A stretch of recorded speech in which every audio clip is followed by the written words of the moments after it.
Fala galera, sejam muito bem-vindos a mais um vídeo aqui no canal.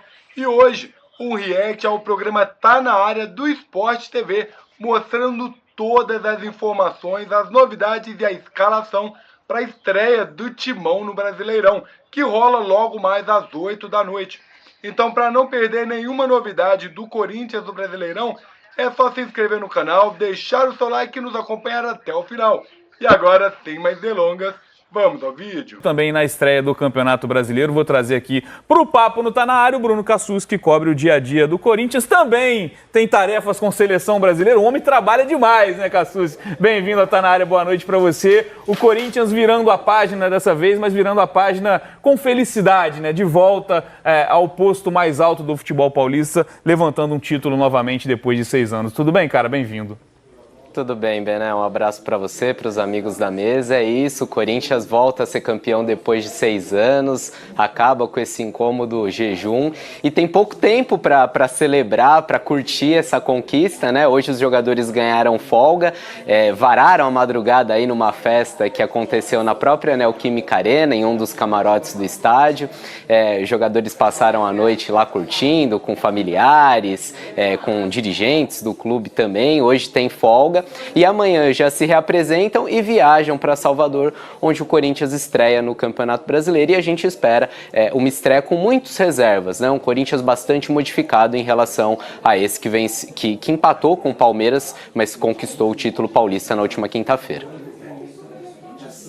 Aproveitar para a gente fazer uma correção, o jogo do Bahia e Corinthians é domingo às 8 da noite, mas Bragantino e Ceará é segunda às 8 da noite, a gente mostrou na arte aqui no domingo também.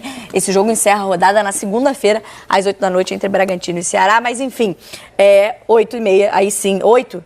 Aí sim, no domingo tem Bahia e Corinthians. Cassus, claro, traz esse Corinthians aí muito animado com o título, voltando a conquistar uma taça, já estreando no Brasileirão com essa confiança.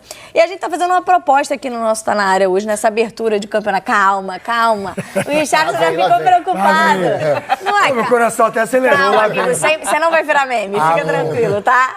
A nossa proposta aqui nesse Tá Na Área, que hoje vai até as 8h30 da noite, que a gente vai fazer essa apresentação de alguns jogos do Campeonato Brasileiro. Não, aí é contigo, mas a nossa proposta é trazer aqui os possíveis times ideais de cada um desses clubes para a estreia no Campeonato Brasileiro, mas pensando na temporada. Mais ou menos. Ufa! Pensando na temporada, com a ajuda, claro, dos nossos amigos, repórteres setoristas, o Bruno Cassus, um deles, a gente traz o provável time para a temporada, não é para a estreia, é o time ideal do Campeonato Brasileiro. Por exemplo, Corinthians e Bahia, o time ideal que a gente pinta é o time campeão ontem. O time que começou a partida de ontem, porque afinal de contas teve todos os seus jogadores à disposição, inclusive o Garro, que era dúvida para a partida. É isso aí mesmo, hoje é isso aí mesmo. Hugo Souza, Mateuzinho, Félix Torres, o Gustavo Henrique e o Andilieri, Ranieri, Martins e Carrídio, Garro, Yuri Alberto e Memphis Depay. Esse é o Corinthians ideal para o Campeonato Brasileiro. E ideal para brigar onde? Aí eu começo a deixar a coisa a vida de vocês um pouco mais difícil. Mas eu não vou fugir, não. Vamos lá. Eu acho que tem 2 jogadores que eu acho que podem recuperar espaço no time do Corinthians. Um deles é o Breno Bidon no meio-campo. Diante de adversários mais fechados, ele é mais útil, por exemplo, do que o José Martínez. Pode jogar tranquilamente Ranieri, Bidon e Carrijo e Garro. Esse foi o meio-campo de grande parte do segundo turno do ano passado. E o André Ramalho na defesa, né? O André Ramalho perdeu espaço na reta final do Campeonato Paulista, mas eu acho que ele é o melhor zagueiro do elenco do Corinthians, talvez no lugar do Félix Torres, enfim, e aí seria uma escolha da comissão técnica. Cara, assim, eu acho que o Corinthians, ele teve 2 finais um pouco diferentes do que ele teve durante a temporada, no sentido de conseguir tomar cuidados defensivos que ele não estava tomando anteriormente. O Corinthians, para mim, foi um time que, durante o Campeonato Paulista, produziu ofensivamente, com raras exceções ali de jogos. Geralmente era uma equipe que funcionava, conseguia ter as aproximações a partir desse losango, mas com muita liberdade de movimentação aos jogadores, com entendimento do Memphis Depay e do Yuri na frente, do Garro ou do Coronado, que jogou grande parte da fase de classificação do Paulistão ali, como esse meia central. O Carrijo, que para mim é o melhor jogador do Corinthians na temporada. Então, ofensivamente, para mim é um time que tem poucos problemas. É uma equipe que funciona. Defensivamente, cedeu muitos espaços, com exceção desses 2 jogos do Palmeiras na final. Aí a gente pode tratar da seguinte forma. Foi algo de mobilização, com a comissão técnica junto com os jogadores, de fazer 2 jogos de exceção dentro daquilo que o Corinthians vinha fazendo? Ou é realmente uma evolução enquanto equipe? Uma evolução enquanto sistema defensivo? O campeonato vai começar, a gente vai ver. Talvez não nesse primeiro jogo ainda, porque deve rolar uma ressaquinha dessa final que foi ontem. Os caras comemoraram, né? Não vão conseguir treinar direito para um jogo que é dificílimo fora de casa contra o Bahia. Mas eu não coloco o Corinthians hoje brigando por título brasileiro, não. Eu acho que o Corinthians pode figurar ali num G6, G8, mas eu não coloco nas primeiras posições, não. Concorda, Rick? Já emendando, perguntando, será que isso é muito por conta da questão das peças de substituição? Porque quando a gente olha para esse time titular, eu vejo um time forte. Eu acho que essa final, inclusive, mostrou que o Corinthians briga, ali com os 11 iniciais pelo menos, bateu de frente e jogou melhor que o Palmeiras. O meio de campo do Corinthians foi muito superior ao meio de campo do Palmeiras. Tudo bem que ontem o Palmeiras não teve, pelo menos no começo do jogo, o meio campo ideal do Abel Ferreira. Mas talvez seja esse o porém, o elenco.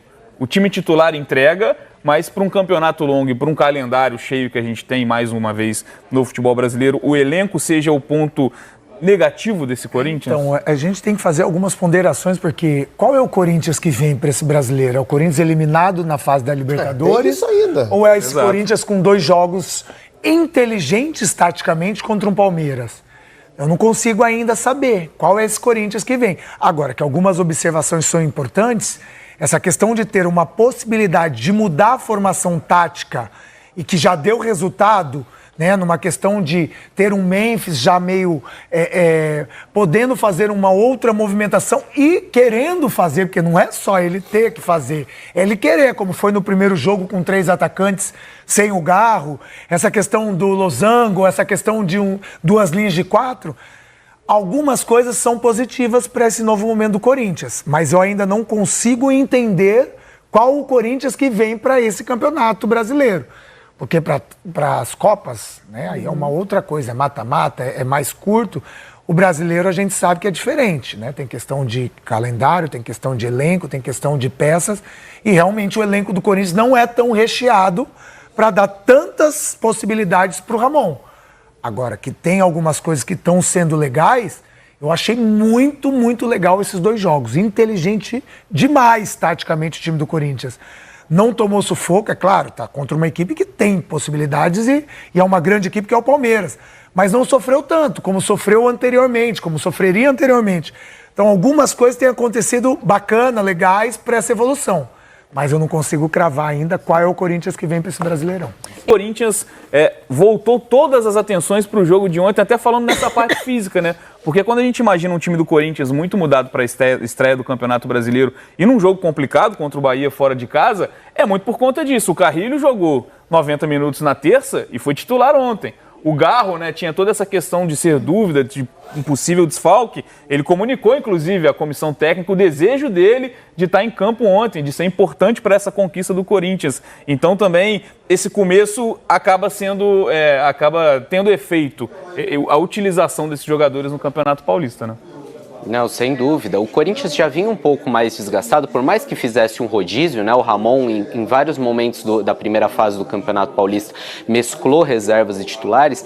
O Corinthians tem um desgaste maior, não é um caso cirúrgico, e ao mesmo tempo que ele não demanda no procedimento, de uma operação, ele não consegue se recuperar plenamente só repousando. O Corinthians teve esses 11 dias entre uma final e outra. A gente lembra que o Garro não jogou o duelo de ida contra o Palmeiras, e ainda assim ele seguiu com dores, né? Mesmo fazendo tratamento em 2 períodos, fazendo fisioterapia, repouso, ele na véspera da final foi para o treino tático e nos primeiros minutos já acusou dores, já teve que deixar o treino. Então essa é uma outra incógnita do Corinthians, como que o Garro vai estar para o restante da temporada, se o Corinthians vai conseguir recuperá-lo e colocá-lo em condições de jogo para essa maratona que vem pela frente. A gente já começa o Campeonato Brasileiro falando de calendário, de desgaste, né? De times que começam com essa questão, né? Faz parte da nossa discussão sempre. Mas acho que o Cassucci toca num ponto importante, que é essa questão física do Garro. E aí, Charles, como jogador, você entende isso bem, nossa, né? Que não pode fazer uma cirurgia, né? E resolver. Só ficar parado, como o Cassucci trouxe, não adianta. Resolve. E é um jogador importantíssimo para a maneira de jogar do Corinthians e foi um dos destaques da recuperação do ano passado, né? E é preocupante, porque, na minha opinião, esse time gira ao entorno dele. É claro que a gente vai falar do Memphis, vai falar do Yuri, mas toda criação do Corinthians hoje ela passa por Garro e Carrillo. O time só consegue ser superior na maioria dos jogos quando esses dois jogadores estão bem. E o Garro meia boca não vai entregar aquilo que ele pode entregar. E além disso, qual é o benefício pro atleta? Porque a gente está pensando só pro Corinthians, mas e pro atleta? Verdade. Porque numa hora ou outra, é claro que o atleta ele vai querer sempre estar dentro de campo, mas uma hora ou outra, por causa dessa questão de não saber o que é realmente essa dor, da onde vem, como curá-la, daqui a pouco ele vai infiltrar, daqui a pouco ele vai fazer um procedimento diferente, vai passar a dor, mas lá na frente o preço chega, a conta chega. Então, assim, é saber equilibrar. Claro que, esportivamente, o Corinthians é um Corinthians com Garro e um Corinthians sem o Garro. A importância dele para esse time ela é grande. Mas fundamental essa questão da saúde do atleta, que a gente tem que se preocupar também, né?